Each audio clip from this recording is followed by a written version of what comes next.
driving a car, and I'm going to record a video while I'm doing it, because there aren't enough distracted driver casualties in the world. So I figure I might as well add to that. But I want to talk about Dungeons & Dragons, because, you know, I'm a cool guy. I like to talk about cool guy things. Dungeons & Dragons is on that list of cool guy things.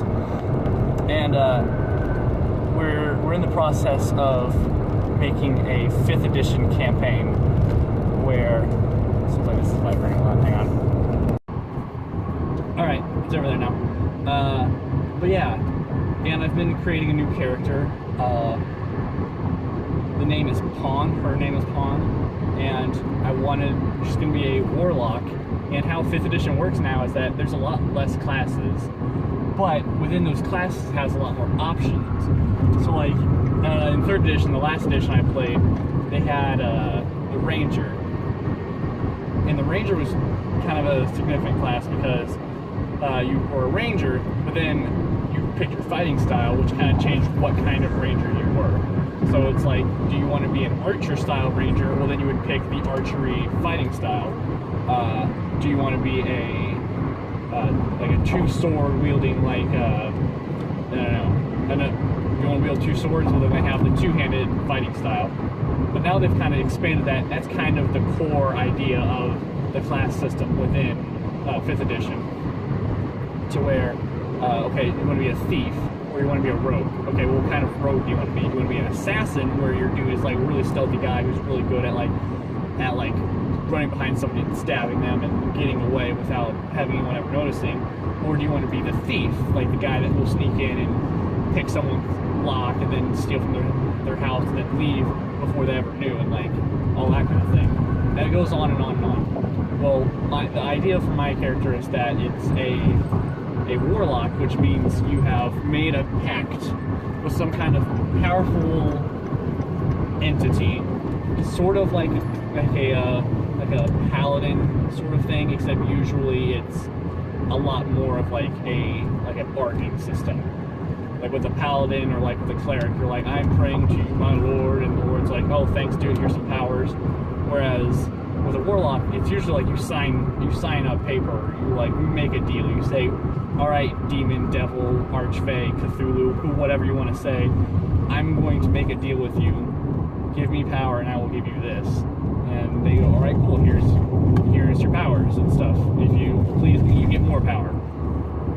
And the one I'm being is a hexblade, which is basically that you make a pact with a sentient artifact, a sentient weapon in specific. So I wanted to have it to be where my character's backstory is now, she woke up, instantly, and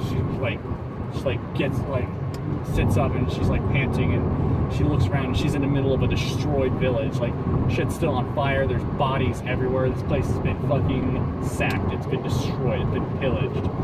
And she's in the middle of all this death and carnage, and then she realizes she's actually holding something in her hand, and she looks at it, and it's this black sword with a red gemstone, looks like an eye, looking at her, and she's like, what is this? And it speaks to her and tells her that it can help her figure out what's going on, and that it can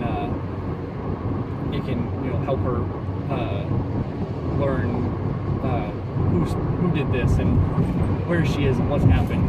And she's like, yeah, because I don't even know my name. And it says, well, I'll just call you Pawn. So that's why she's called Pawn, because just to the weapon, she's nothing but a pawn. Da da da. And so she says, all right, well, what do I need to do so that you'll do that for me? All you need to do is wield me and slay people, and I'll feed off of them and become more powerful, and then I'll let you become more powerful as by lending you my strength, and together we will rise and become very powerful people. And she's like, all right, I guess that'll work, because I don't have any other memories. So that's why I'm working her that's the warlock part. Then also she's going to be a fighter. She's going to take one of those archetypes, and the fighter is, it's a very skilled fighting focused thing. So I'm going to take Battle Master, which gives you special moves, basically. You can do them so many times a day, and and you can do them so many times a day. So I was going to just kind of play that off story-wise as at just being another power that the weapon does. It like gives you that inspiration, or like kind of takes over for a second. And it's like, so like there's a thing that lets you roll a d6 or whatever the special power says. Like you roll a die and you can add that to your damage roll, or you can roll a die and you add that to your armor class. And I was going to say that's just something that the weapon is helping you do. So even though I am not strictly a warlock, I'm still flavoring this character as though all the power is derived from the warlock-ness of it, if that makes sense. And so what she's been doing ever since she woke up like that is basically being a bounty hunter and going from town to town, taking up jobs that would allow her to like either slay something or, you know, like legitimately she's going for that World of Warcraft quest of kill 10 kobolds in the mine, because that helps out her money wise, and it helps out her sword gain the power, and like it's always a win-win. But at the same time, she's also going around and she's kind of trying to get to the bottom of like what happened to the town. She does, like, whenever she starts off, she doesn't even know the name of the town. Then she finds out the name of the town. I forget what I even called it, but it was like Carmath, something like that. It's like, oh, it's Carmath. She found out that it was Carmath from like a traveling merchant, and like he's the only person who even really knows what it is, because she also comes out to find out from the same dude that the town is not really a town. It's more, it'd be like if you like went camping and like you and like 20 other guys went camping and you set up all your tents, and then you said, you know what, why not, we're just gonna call this a town, and then you guys start building up like your houses and stuff around there. So in every conventional sense of the term, it is a town, but it's not marked on a map, and the only people that are really there are kind of vagabond, kind of wanderers. So like outcasts. There's a lot of half orcs and half elves, which brings me to her, which she is a tiefling, and a tiefling, as I've described in a whole bunch of books, is basically somebody who's like she looks half devil, more or less. She has horns, she has red skin. Fuck me, I'm stupid. Went across like 3 lanes, tried to get off on an exit. Alright, anyway, back to that. She has like horns, she has red skin, she has a tail, the whole 9 yards. She doesn't actually have pupils, her eyes are just like straight white. In her in particular, she has like one cracked off horn. She doesn't know how that happened. She assumes it happened whenever all of the town was being sacked and all that kind of thing. So it's hard to find information on this town because it's not really a town that anyone knows or cares about, because it's basically a town, basically what's it called, a Hooverville, something like that? Just a shanty town of just like a town that nobody wants, full of people nobody wants, is kind of the backstory of that. And then I started rolling out her abilities, because you get strength, dexterity, constitution, charisma, intelligence, and wisdom. You know, strength, your ability to lift shit, obviously. Dexterity, how fast you are, how well you can maneuver, your acrobatics, all that kind of thing. Constitution, how hardy are you? That basically govern how many hit points you have and how your ability to take a punch. Intelligence is, I guess the way you can describe it is, intelligence is like book smarts. Like that's how much stuff you know. Like if you were in a quiz show, you'd probably do really well with intelligence. You would do well on like, what is it? Who Wants to Be a Millionaire? Intelligence would take you really far in that. But then you also have wisdom, which sounds like the same thing, but it's actually sort of different. And wisdom is a lot more like what your character, it's street smart. It's kind of an intangible. It's like what your person just kind of gets about the world. That's where you learn your sense motives, your stuff. Like you can tell someone's lying through your kind of wisdom, how wise you've become, like your intangible. You learn how to track things, not so much because you recognize this thing and that thing. You learn to track things just through an intimate knowledge of how all this stuff works, how wise you are on that. And then you also have charisma, which is kind of, you know, that's like if someone's really handsome and like really good with their tongue, like, you know, stop it, and really good at speaking and a really good fast talker, they can lie and stuff really well. It's usually because they're a really charismatic person. So I rolled out all these stats, and all those stats are also tied to different things, like strength is increase your damage, stuff like that. But for warlocks, they get their ability to cast spells and magic powers. How well they do at that is derived from their charisma. So I put that as a good, that's an important thing for me. So as I'm rolling it out, you roll out however many dice you and your DM. Everyone does it differently. Sometimes just point blank, whatever. So I roll it out, and I actually do really well. I think the lowest score I had to take was a 14. So I assign them all. I figured that I want to have a high charisma, just because, you know, that does all my magic spells and stuff. And since I'm a warlock, that would kind of be the thing that I'd want to focus on. And I also wanted to have a high constitution, just make myself really, really durable. Dexterity and strength are actually really important for most fighters, but I decided just not to worry about that so much, because I didn't want to, in a way I didn't want to be that kind of fighter, not that person who's like a really skilled and nimble, like, parrying thing. I want to have it more like she focuses on like what power this sword is giving her, and like that's more of what she's worried about. So like any kind of boost is coming from the charisma aspect of it, not necessarily how good she is at fighting. And then when it came to wisdom, that's a lower stat, but then the absolute lowest stat I gave her was intelligence, which brings me to how our DM wanted to do it. We rolled a couple d6. I think it was 4d6, dropped the lowest, and you do that 6 times. That way you have a stat or number for each stat, and then you assign it however you'd like. And he also added the deal of you can take a free 18, which is the highest score you can get, but in exchange you have to take an 8, which is a -2 basically, because you add so much for having a high one, and if you have a lower one you actually take minuses. So an 8 is actually really bad, because you subtract 2 from whenever you roll for that. So I decided I wanted just to play with that. So I rolled a 17, which is really fucking good, but then I also took an 18. So she has 2 really, really good stats, and that's her strength, or that's her constitution or charisma. But then I also took the 8 in her intelligence. So she's actually an extremely, like, underdeveloped when it comes to, like, her intelligence. But I wanted to play with that into her backstory.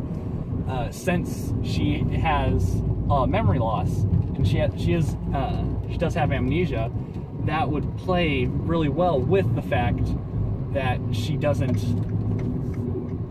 remember anything. That plays in the fact that she doesn't know much. So obviously she's not going to be very book smart, because she doesn't remember how to fucking read, probably. She probably knows how to read, but you know what I'm saying. She doesn't know shit because she doesn't remember shit. So I can play that into her backstory.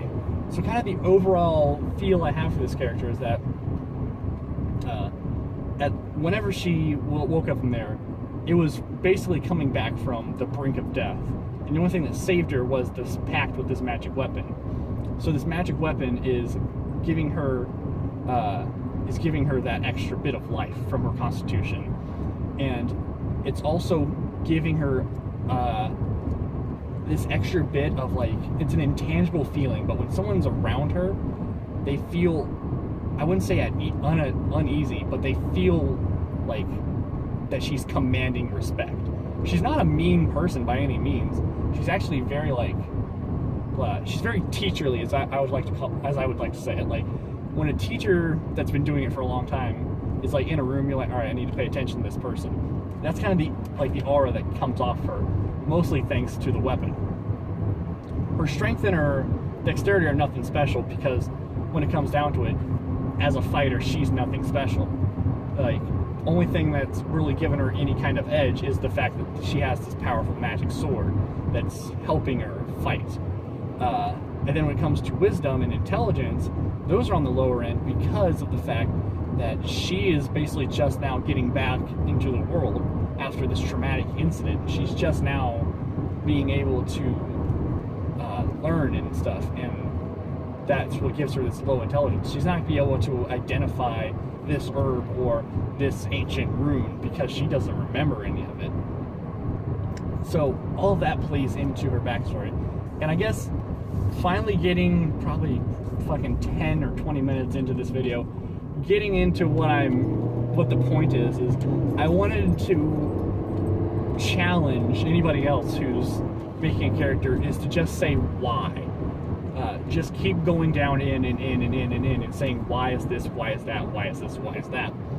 So like once I didn't plan most of those traits for the character. I just kept asking, why is this? What does this do for them? Why is this like that?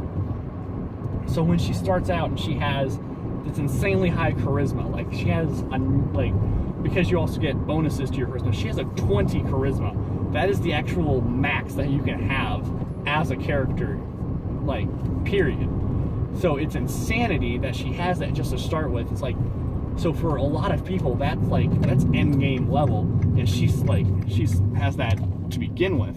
So I'm trying to say why, like, what is giving her that? Well, she could be born with it. Maybe she's born with it, or maybe it's the magic fucking sword that's whispering dark secrets in her ear. I'm getting gas, so I will bring this right back. All right, back on. So yeah, as I was saying, I just wanted to say why. Why did they have these kind of stats? So the other stat was the insanely low intelligence, and I could chalk that up to what most people probably would, like, oh, I'll just play him like a big dummy, like, I like to hit things, blah, blah. But I didn't think that, if I asked why, like, why would somebody that stupid have been able to, like, make contact with, like, a sentient magic item or something like that? And I said, well, maybe she's not dumb in the conventional way. Like, maybe it's not, like, just an ignorance or something like that. Maybe she's not a barbarian, just redneck, just stupid. Like, maybe it's just, like, she doesn't have any knowledge because it's gone, it's been lost. That's why I came up with the fact that she has amnesia. And it's like, okay, well, how does somebody who has amnesia come across this weapon? And that's when I came up with the idea of this just destroyed village. And she was, like, her amnesia comes from the fact that she was probably struck like across the face with a fucking broad axe or something like that during this whole kerfuffle. That kind of thing. It's like, okay, then what has she been doing since? It's like, all right, well, if I want to have the pact work the way I say it does, like, she'd be doing bounty hunting and all that kind of thing. And it's like, okay, well, how do people react to this and that, and all kinds of stuff. So that's what I'm saying. Like, there's a lot of characters that I see a lot of other people playing, and I'm just like, okay, well, why is this character doing that? Why is this character, like, I play with characters, like, I play alongside people who have characters who are, like, billionaires. Like, billionaires. They have literally all the money they could ever possibly want. Why on earth are they going out and fighting dragons? It's like, is it just because they think it's fun? Like, is there nothing else that, like, would entertain them more than going out and doing that? Do they have any other aspirations? If that's really the case, why do they have that much money? What is that money doing for them? Like, stuff like that. It's this kind of intangible thing. It's like, why is this person this way? There's a guy who's gonna make Ethan. I'm just gonna fucking call you out. You're making a thief, and I'm just like, okay, well, what is your? I just kept trying to pull it out of him. Like, okay, what's your character want? Like, I want to be the world's greatest thief. All right, for what reason? for money. It's like, what is he gonna do with that money? Be the world's greatest thief. It's like, if your goal is to be your goal is to be your goal is to be your goal, your character doesn't have a reason to be doing anything, really. Or, you know, just that kind of thing. Like, if your character doesn't want anything, then then why is he here? It's really cool because he also has a character, Kryn, who has this long, like, deep and like convoluted backstory that and throughout the campaign he's kind of been fighting against himself in a really like organic way. Like, in his heart and in his mind, he doesn't want to have to kill anybody, but he knows that's the only way he's going to be able to get anything done anymore. But he doesn't want to have to do it. And now he's put in this situation that seems impossible, where he's unwittingly become the fucking champion of a dark god because he has this evil thing now of being the champion of a dark god, but he's only doing it to help and defend people.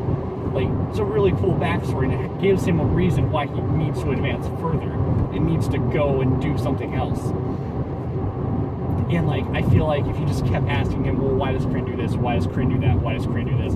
He'd be able all day, every day, just like, because this, because that, and he would be able to like I think he could actually write a book, like a player's guide to how Kryn thinks and acts and behaves and why he does this and why he does that. I'm not saying every character has to be that deep. Obviously not. I don't think I actually, just thinking about it, I have 3 characters who have some form of amnesia. It just kind of came out that way. One of them is like a Warforged that was found in a box because I wanted him to be the first Warforged, so he doesn't have memories past the box. I have a character whose memory was wiped and he was put on a prison boat. Like, he knows up to a certain point, but he doesn't know like a year before he was put on this boat. And so the first thing he does is use all his knowledge and expertise to get the fuck off this prison boat. And that kind of thing. So yeah, that's all this is really coming down to, is I just want to challenge people to have at least, bare minimum, 3 paragraphs of a character backstory.